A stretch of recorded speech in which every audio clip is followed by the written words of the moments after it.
Puji Tuhan, Shalom, Assalamualaikum, Om Swastiastu, Namo Buddhaya, salam kebajikan, dan salam cinta damai dari saya, Perianto Zamasi. Nah, Bapak Ibu, saudara-saudari dimanapun berada pada kesempatan siang hari ini, di video saya kali ini saya akan membagikan kepada kita semua bagaimana tanggapan yang sangat luar biasa langsung dari Amerika Serikat, ya, tepatnya dari San Francisco, soal konflik Israel Hamas Palestina. Kita tahu teman-temannya bahwa memang sudah begitu banyak korban jiwa yang akhirnya berjatuhan sejak tanggal 7 Oktober 2023, dan pada kesempatan ini ada hal penting yang saya mau bagikan kepada kita, ya, soal konflik Israel, Hamas dan Palestina ini tentunya. Dan itu sebabnya langsung saja mari kita akan dengarkan dari apa yang disampaikan oleh Pak Pastor Tony Muhammad Bastaman, dan ini dia. Shalom, Elahem Besem Hamasiyah. Bapak Ibu, saya bersama Mr. Jamal, guide lokal selama kami berada di Israel dalam keberangkatan tanggal 3 Februari bersama Marians Tour and Travel. Mr. Jamal adalah seorang Arab Muslim. Dia tinggal di Yerusalem, dia punya kartu tanda penduduk Israel, tetapi dia memiliki paspor Yordania. Nah, saat ini saya sedang berada di kawasan tersuci umat Yahudi di tembok ratapan.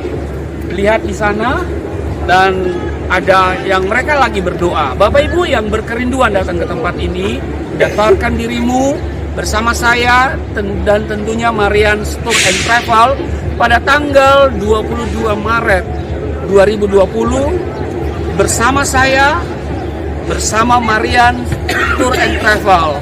Shalom, Tuhan Yesus memberkati.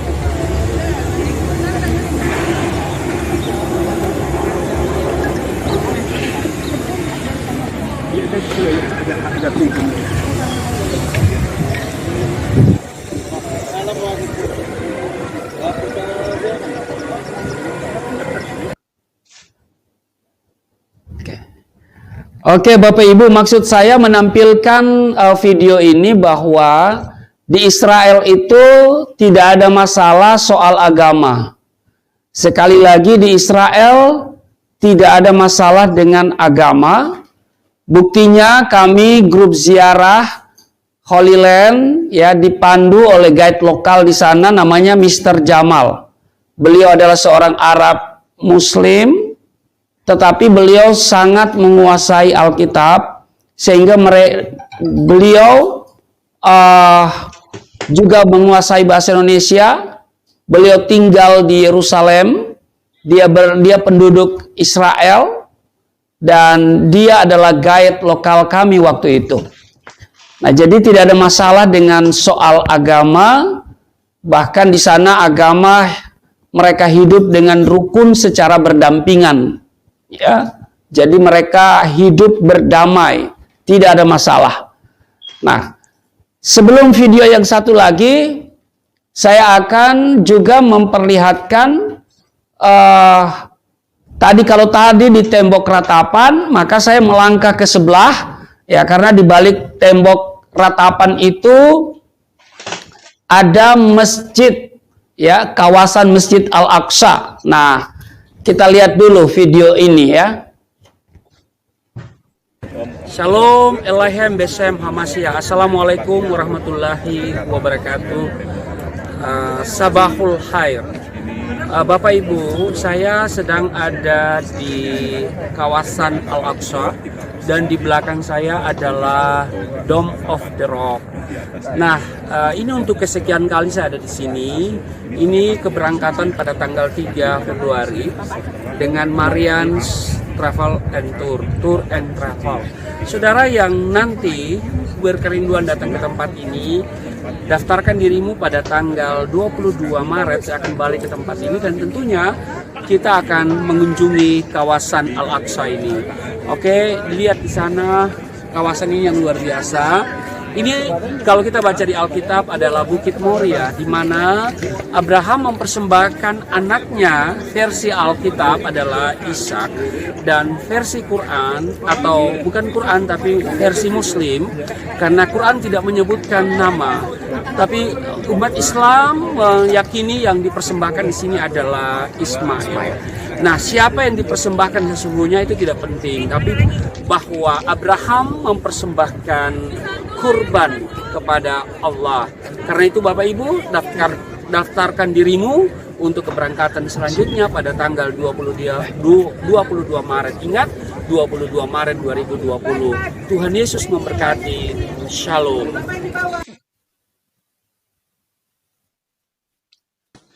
To my deceased friend, Ramin, a Jew who shared with me for 4 years, the Kabbalah, the Talmud, and everything. And together, we saw those 9 Jews hanging in the Tahrir Square. I will work ceaselessly until Israel was acknowledged by the Republic of Indonesia.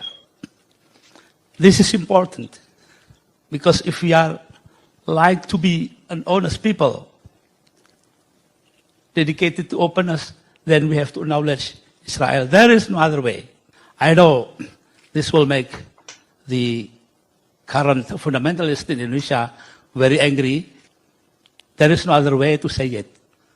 Because if we are not frank, we are not honest to ourselves. Thank you.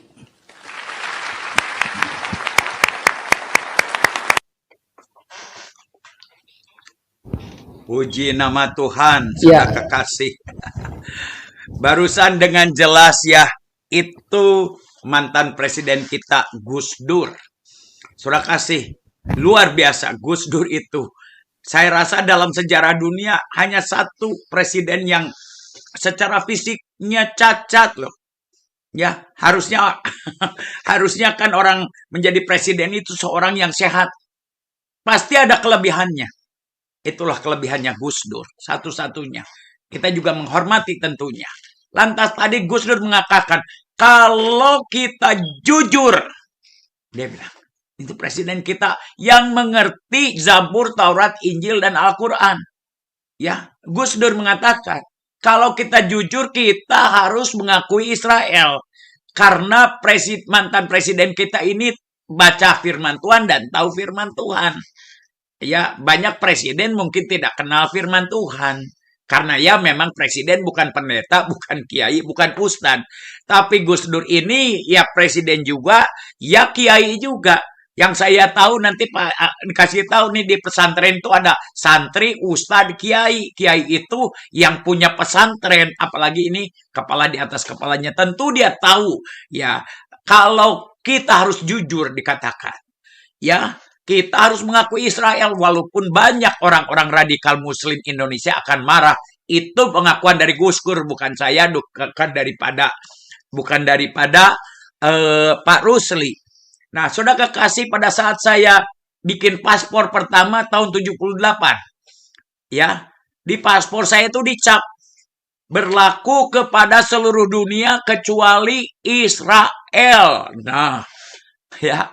Tetapi zamannya Gus Dur, cap itu dihapus. Itu yang ada terjadi di sejarah gereja. Ya, tentunya saya yang backgroundnya Muslim nggak ngerti kenapa Israel. Ya, kita dari kecil dididik oleh ustadz-ustadz saya, wah Israel tuh jahat dan lain sebagainya.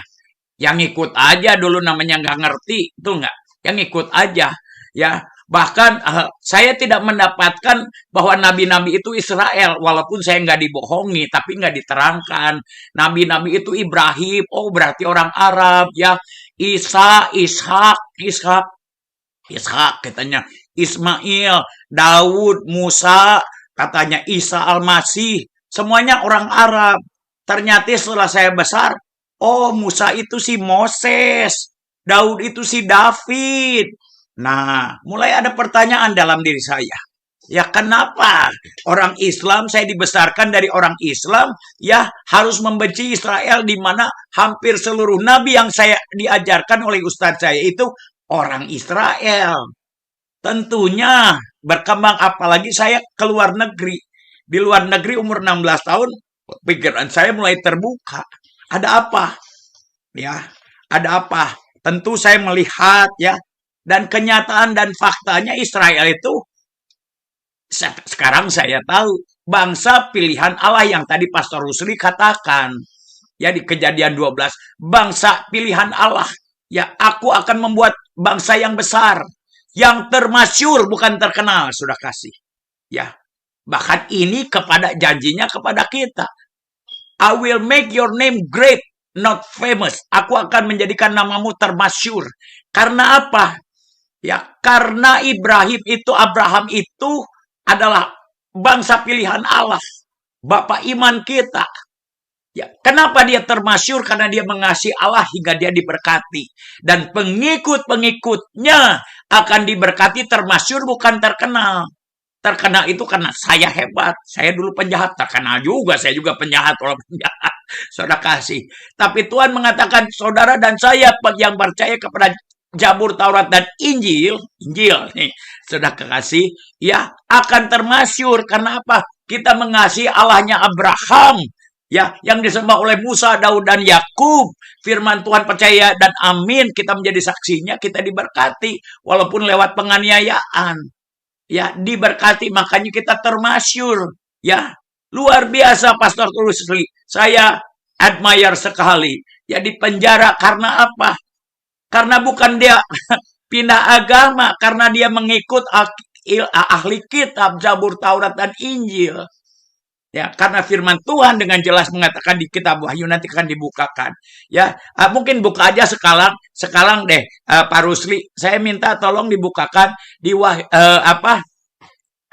di Wahyu 22 ayatnya yang ke-18. Supaya kita jelas, saudara kekasih, ya. Supaya kita jelas, kita berbicara firman Tuhan, bukan opini saya, bukan opini Pastor Rusli, bukan opini politikal yang menggoreng isu-isu ini, karena firman Tuhan ya dan amin. Ya, asumsi manusia bisa salah. Wahyu 22 ayatnya ke-18. Ya, saudara kasih. Wahyu 22 ayatnya ke-18. Sebentar. Sambil itu mungkin sambil saya baca. Ya, jadi jangan kita ini menurut firman Tuhan. Wahyu ke-22 ayatnya 18. Oh, 18. 18. Ya.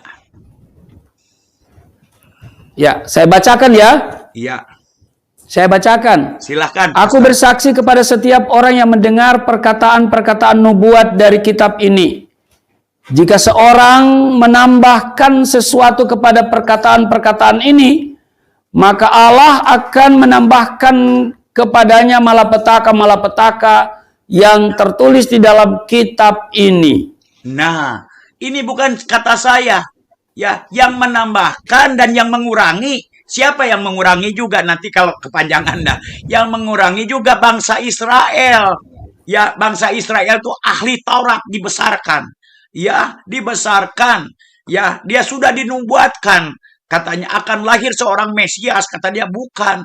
Karena Mesias itu pasti orang raja itu lahirnya di istana, bukan di kandang domba. Akhirnya ahli Taurat itu melawan nubuatan yang sudah diadakan di Zabur dan Taurat. Sehingga yang mereka sendiri menyalibkan Tuhan Yesus. Nah, kita Wahyu sudah mengatakan barang siapa yang menambahin, mengurangi, on trouble. Jadi kita orang yang percaya sudah selesai. Finish sampai kitab Wahyu. Ya, kalau kita menambahkan, bukan kata saya, tetapi Alkitab mengatakan saudara yang muslim juga harus percaya kepada ahli-ahli kitab dan kita ini saksinya. Sudah selesai. Barang siapa yang menambahin, you are on trouble. Akan terjadi malapetaka. Kita nggak akan dibahas di sini. Ya, karena kita sudah melihat malapetaka orang yang keluar daripada orang yang keluar daripada kitab Wahyu. Tadi Pak Rusli di permukaan mengatakan, Pastor Rusli mengatakan di Kejadian 12. Ya, siapa itu Abraham? Siapa itu Abraham? Bangsa pilihan Allah. Dia pun orang Israel. Ya, Kan Ismail juga anaknya Abraham, betul. Ismail juga tetap anaknya Abraham. Tetapi perjanjiannya diberikan kepada Ishak. Nah, kalau nanti ke pinggir sini akan menjadi rame lagi. Tapi mari kita buktikan. Kita buktikan, ya kita ini saksi-saksi itu mengalami dan membuktikan bahwa Yesus Kristus itu adalah Isa Al-Masih itu adalah yang tertulis di Kejadian, Zabur, Taurat, dan Injil. Saya akan mengajak Pak Rusli sebelum kita lemparkan kepada opini umum, ya, di Bilangan 24 ayatnya 8 ke 9. Bilangan 24 ayatnya ke-8 sampai ke-9. Haleluya. Bilangan 24 ayatnya 8 yang ke-9 supaya jelas. Kan tadi yang dibacakan Pak Rusli berbicara Ibrahim. Kalau bicara Ibrahim, ya bapaknya Ishak juga, bapaknya Ismail juga. Ya. Silakan Pak Rusli, tolong dibacakan. Ya.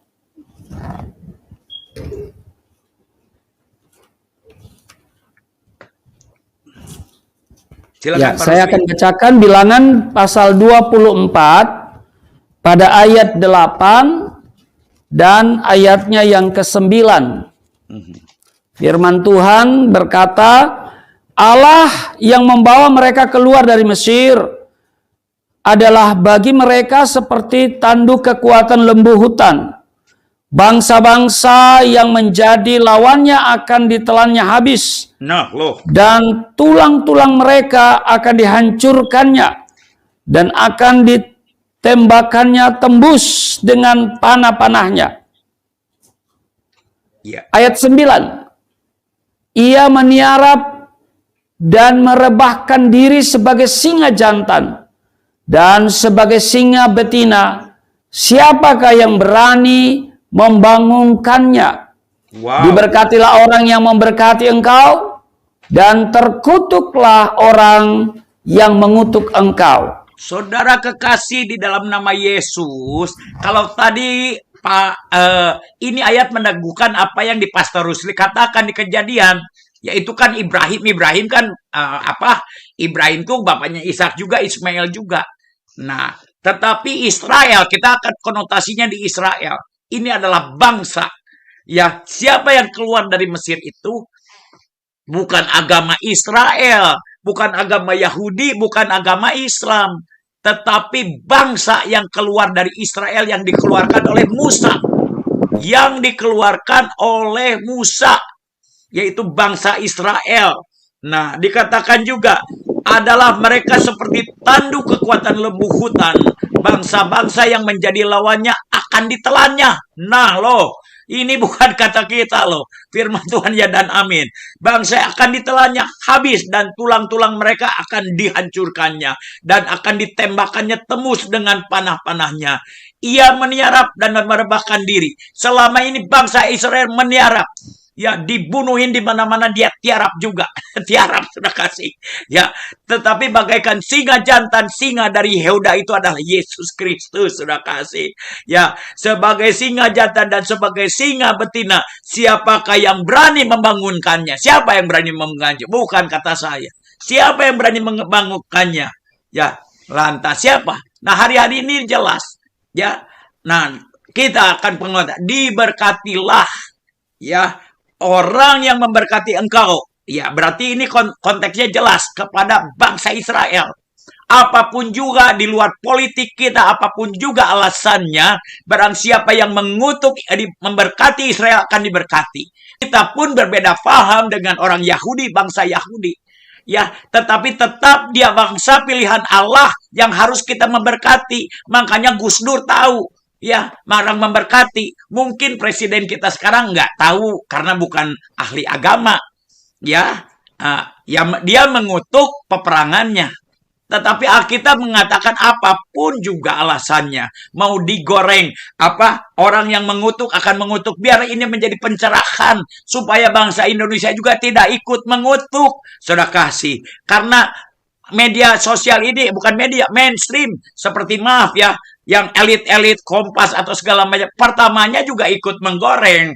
Ikut menggorengnya apa? Katanya ada di orang mau sholat di aniaya atau segala macam. Tadi Pak Rusli udah bilang, bukan masalah sholat.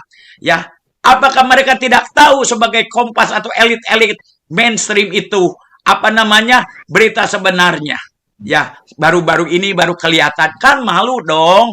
Benar nggak? Udah dikatakan dianiaya segala macam, malu dong. Sekarang diralat lagi tanpa meminta maaf.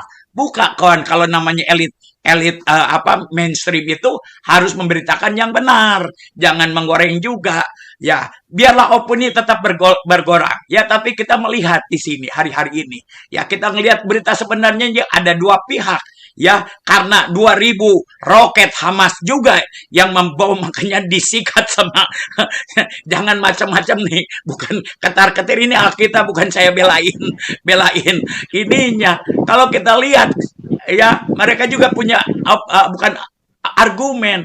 Gua ditembak duluan nih, 2000 roket nyerang kita. Tapi Alkitab mengatakan bukan hebatnya Netanyahu, tapi dikatakan siapa yang menerang akan ditelannya, ya, disikatnya. Nah, kalau berbicara teroris, ada juga dikatakan Israel itu teroris. Hang on, wait, tunggu dulu. Ya, gedung yang mau ditembak itu dikasih tahu dulu. Keluar dulu loh. Gedungnya mau saya sikat. Informasinya mau saya sikat. Masa teroris ngomong begitu? Kalau teroris nggak ngomong dulu, tahu-tahu bom aja meledak bunuh diri. Ya, 9/11 tuh di Amerika tuh, Twin Tower itu teroris. Yang nggak dikasih tahu-tahu ditembak. Itu bedanya teroris. Kalau namanya perang itu ya masih ada peraturannya. Dia yang mau hajar gedung itu karena banyak informasi, banyak senjata dan lain sebagainya. Ya, keluar dulu, kalian keluar dulu kan disuruh keluar dulu. Masa teroris kasih keluar dulu? Ada sopan-sopannya. Ya, diceritakan anak-anak dan perempuan, betul. Kalau kita berbicara criminal war, itu membunuh anak wanita dan anak-anak. Contohnya Westerling membunuh 40.000 apa? Saya sudah lebih tahu lah. 40.000 perempuan dan wanita dengan sengaja. Ya, dengan sengaja. Ya. Nah, jadi kembali lagi, teror anak-anak itu kan. Kenapa anak-anak yang diajarin jihad tuh nggak pernah dimuncul di media-media Indonesia? Ya, mereka ngajar anak-anak untuk berperang. Ya, sudah ada viral di Indonesia, jihad, Allahu Akbar. Anak-anak sudah di situ. Nah, sekarang kalau sudah dibom ketar-ketir katanya, aduh ngadulah ke PBB. Persis di Indonesia. Kalah debat, kalah ini ngadu ke polisi.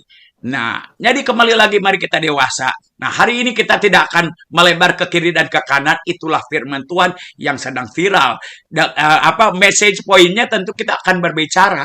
Ya, jangan sampai dikutuk. Bukan kata saya, bukan nakut-nakutin.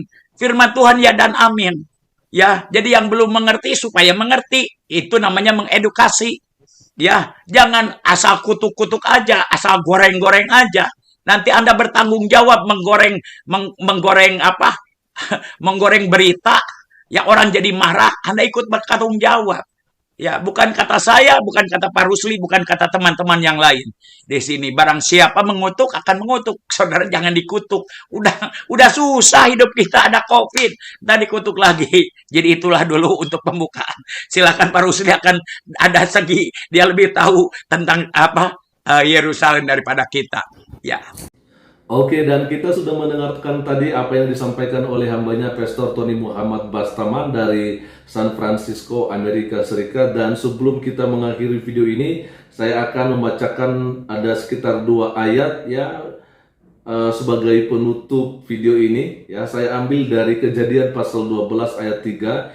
Ini adalah tentunya kita sudah melihat bersama ya teman-temannya. Saya akan bacakan ini mungkin dari ayatnya yang pertama saja sampai nanti ayatnya yang keempat aja saya akan bacakan. Ini dia Kejadian pasal 12 ayat 1 sampai 4 dengan judul perikop Abram dipanggil Allah. Berfirmanlah Tuhan kepada Abram, ya, pergilah dari negerimu dan dari sanak saudaramu dan dari rumah bapamu ini ke negeri yang akan kutunjukkan kepadamu. Aku akan membuat engkau menjadi bangsa yang besar dan memberkati engkau serta membuat namamu masyhur dan engkau akan menjadi berkat. ya, aku akan memberkati orang-orang yang memberkati engkau dan mengutuk orang-orang yang mengutuk engkau, dan olehmu semua kaum di muka bumi akan mendapat berkat. Lalu pergilah Abram seperti yang difirmankan Tuhan kepadanya, dan Lot pun ikut, ya, dan Lot pun ikut bersama-sama dengan dia. Abram berumur 75 tahun ketika ia berangkat dari Haran. Saya akan bacakan di ayat yang ketiga sekali lagi. Aku akan memberkati orang-orang yang memberkati engkau dan mengutuk orang-orang yang mengutuk engkau, dan olehmu semua kaum di muka bumi akan mendapat berkat. Ini adalah janji Tuhan kepada Abram dan keturunannya, ya kan, termasuk Ishak dan juga sampai kepada Yakub, yaitu Israel, ya. Dan juga saya akan melihat di Kejadian pasal 27, ya. Kejadian pasal 27 ayat yang ke-26 saya akan bacakan sampai ayatnya yang ke-29, ya.